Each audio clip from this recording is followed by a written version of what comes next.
Hillary Clinton's win over Barack Obama in the Pennsylvania primary means the race for the Democratic presidential nomination will continue. Clinton won by 10 percentage points over Obama. She got 55% of the votes to his 45%. Next up for the candidates are primaries in Indiana and North Carolina. Our political analyst, Mark Curtis, joins us live this morning from Philadelphia. Mark, good morning. Ross, good morning. You were at the victory rally for Hillary Clinton last night and say that was very exciting.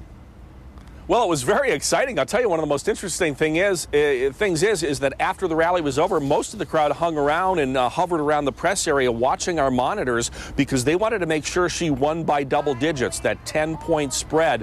It teetered back and forth between 6 and 10 all night, but that added special meaning to her victory that she won by a full 10%. Well, she's been asking this question, and she really pounded on it last night. Why can't Barack Obama close the deal? Is there an answer to that? Well, it's an interesting question because I watched his rally last night. He spoke in Indiana and he congratulated her. But his case was, I should be the nominee because I'm still ahead.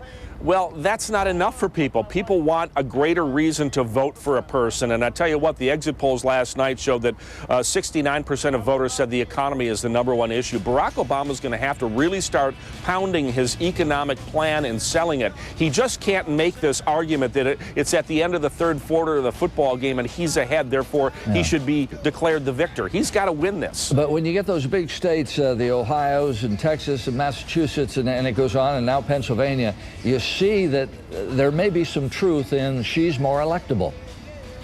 Well, it's an interesting question because there's no way the Democrats can win this race realistically without winning Pennsylvania or Ohio. She's made the case, I can win them both. And so that's going to be an important thing because John McCain will make a run for Pennsylvania. He's really going to try. This state last voted for a Republican twice for Ronald Reagan in the 80s and then George Bush's fathers. It's gone Democratic ever since. But McCain thinks he has a shot here. There's a lot of independent voters. So after Pennsylvania, where do they go now?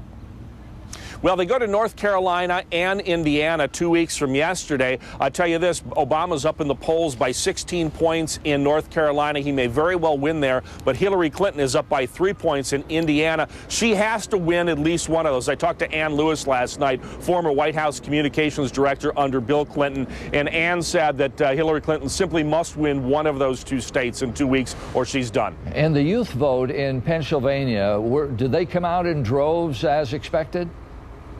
Well, they came out pretty strongly, but 60% of the youth vote, 60% of new voters went to Obama. Even though, Hillary Clinton lost 60-40 by that margin, getting 40% of the youth vote is pretty good for her. I'll tell you the big margin for Hillary Clinton. She got 60% of the voters in Pennsylvania who decided within the past week. So those undecideds, once again, proved to make a huge margin of victory for her. Oh, have we got an interesting convention ahead of us. Thank you, Mark. This is going to be unreal, Ross. I can't wait. Well, your blog, MarkCurtisMedia.com. People can find out more of what's happening in this election. Thank you, Mark.